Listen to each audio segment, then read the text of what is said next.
عالم عرب میں یہ بھٹی دہکے گی جب حضرت مہدی کی قیادت میں مسلمان صاحب ایمان اہل عرب یہودیوں اور عیسائیوں کی طاقت سے ٹکرائیں گے تو ان کی مدد کے لیے دو جانب سے اللہ تعالیٰ کچھ بھیجیں گے مدد. ایک تو آخری مرحلے میں مدد آئے گی حضرت مسیح عیسیٰ ابن مریم کا نزول، جو یہودیوں کی طرف رسول بنا کر بھیجے گئے تھے. انہیں یہودیوں نے اپنے خیال میں سولی پر چڑھا دیا، لیکن اللہ نے فرمایا وما صلبوہ وما قتلوہ ولکن شبہ لہم بل رفعہ اللہ الیہ. اللہ تو اپنی طرف اٹھا کر لے گیا. اور احادیث صحیحہ جو کہ ہمارے ہاں متواترہ کے درجے میں ہیں، وہ احادیث جو صحیحین کی ہیں، ان سے ثابت ہے کہ حضرت عیسیٰ ابن مریم دوبارہ زمین پر آئیں گے. اور یہودیوں کا سب سے بڑا سرغنہ جو خود مسیح ہونے ہی کا دعویٰ کر رہا ہوگا، مسیح الدجال، اسے حضرت مسیح قتل کرے گے. لیکن ایک دوسری حدیث سے معلوم ہوتا ہے کہ مشرق سے فوجیں آئیں گی حضرت مہدی کی مدد کے لیے. یخرجون ناس من المشرق یؤدون للمہدی یعنی سلطانہ. مشرق کی طرف سے فوجیں آئیں گی کہ جو مہدی کی حکومت کو مستحکم کریں گی. خراسان کا لفظ آتا ہے ایک دوسری حدیث میں. خراسان سے سیاہ عالم چلیں گے، انہیں کوئی نہیں روک سکے گا یہاں تک کہ وہ یروشلم میں جا کر رسم ہو جائیں گے. اور حضور کے زمانے میں اچھی طرح سمجھ لیجئے، ہند کسے کہتے تھے حضور کے زمانے میں؟ پاکستان ہند میں شامل نہیں تھا. سندھ و ہند، سندھ ایک مکمل ملک تھا، ہند اس کے بعد شروع ہوتا تھا. یہ راجپوتانے کا اور تھر کا ڈیزرٹ جو ہے، اس سے آگے جو ہندوستان ہے وہ ہند تھا. یہ جو ہمارا پاکستان ہے یہ ہمیشہ ہند میں شامل نہیں رہا. حضور کے زمانے میں بالخصوص سندھ و ہند، دریائے سندھ چلا آ رہا ہے.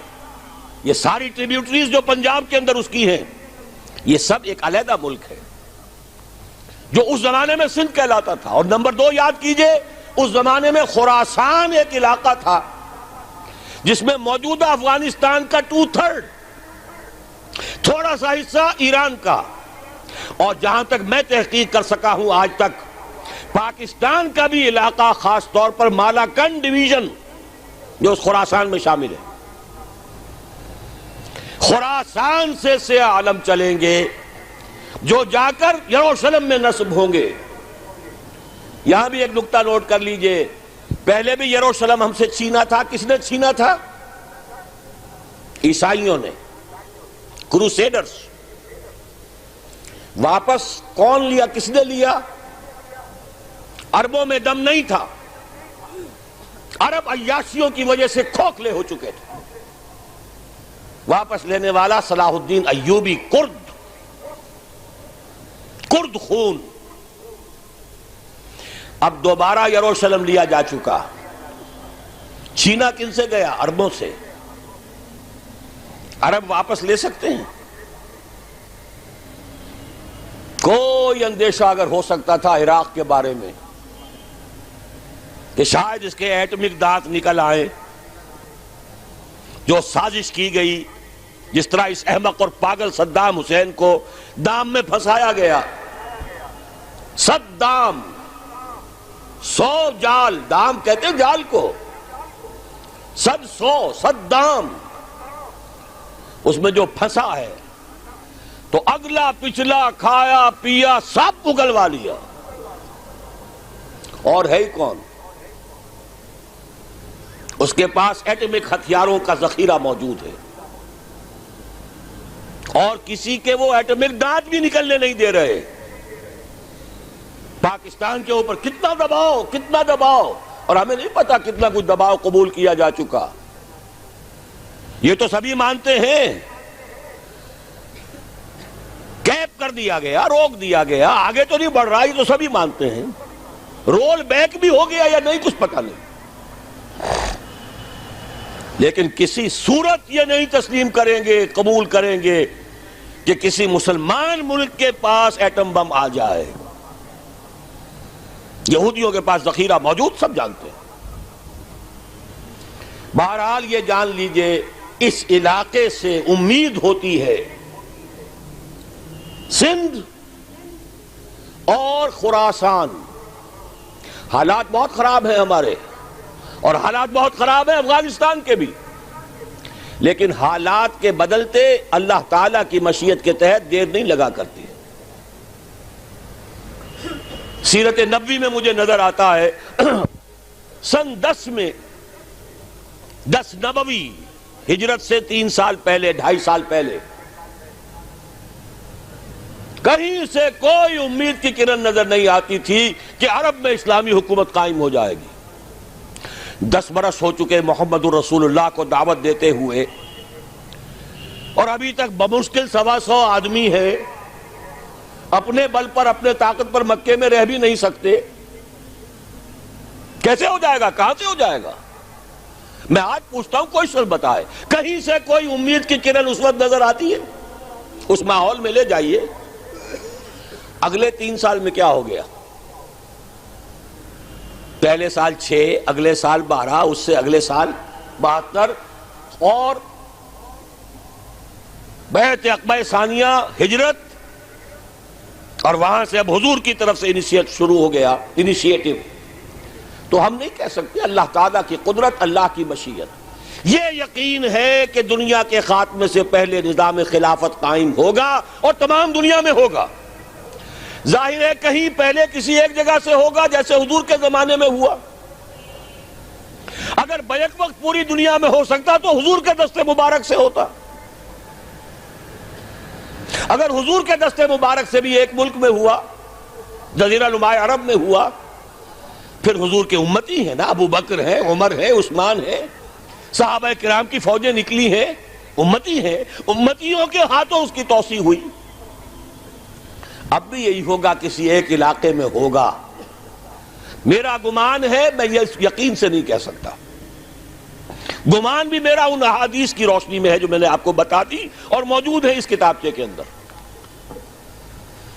علامہ اقبال نے بھی انہی کے حوالے سے کہیں کہا ہے، میرے عرب کو آئی ٹھنڈی ہوا جہاں سے، میرا وطن وہی ہے، میرا وطن وہی ہے۔ اس علاقے سے کچھ ہونے والا ہے اور ہوگا انشاءاللہ۔ میری زندگی میں نہ ہو، آپ کی زندگی میں نہ ہو، کوئی پرواہ نہیں۔ حضرت حمزہ تو شہید ہو گئے غزوہ احد میں۔ 5 سال کے بعد حضور مکے میں داخل ہوئے ہیں فاتح کی حیثیت سے۔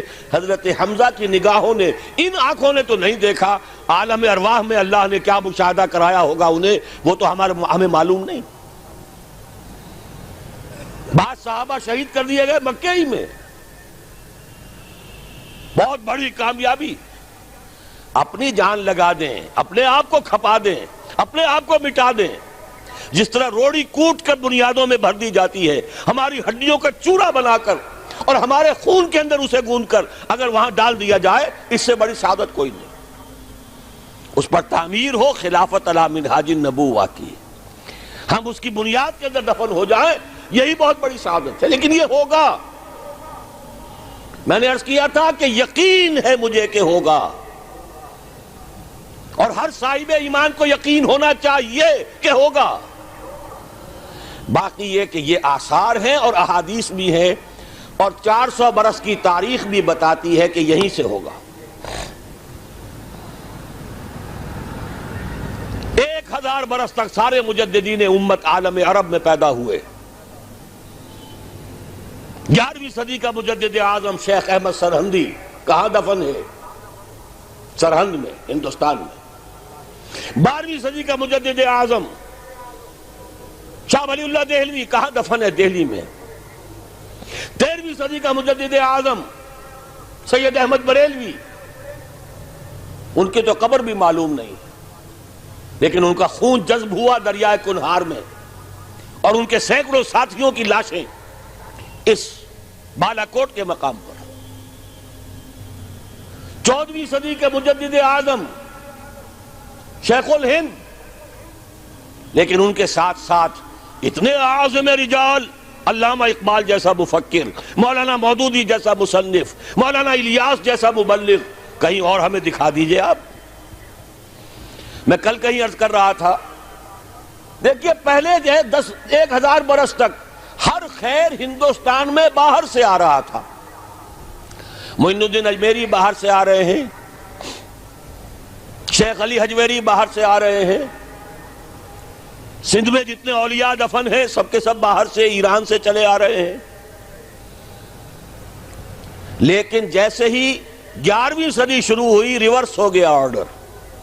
اب سلسلہ مجددیہ نقش بندیہ اب ہندوستان سے نکل کر پھیل رہا ہے۔ پورا افغانستان، پورا ترکستان، تمام یہ ترک ریاستیں جو آزاد ہوئی ہیں ابھی USSR کے خاتمے کے بعد، یہاں تک کہ سائپرس، جزیرہ قبرص، پورا ترکی جو اب بھی ہے موجودہ ترکی، سلسلہ مجددیہ نقش بندیہ کہاں سے چلا؟ ہندوستان سے پھیل گیا پورے عالم اسلام میں۔ مفکر، علماء دین کا اور تمام علوم دینی کا مجدد شاہ ولی اللہ دہلوی، خالص ترین جہاد فی سبیل اللہ دور صحابہ کے بعد جماعت مجاہدین جام شہادت نوش کیا، سینکڑوں ہمارے مجاہدین ہیں۔ پھر 14ویں صدی میں اقبال جیسا مفکر، مودودی جیسا، دوبارہ دہرا رہا ہوں، مصنف، مولانا الیاس جیسا مبلغ، مجھے تو کہیں نظر نہیں آتا۔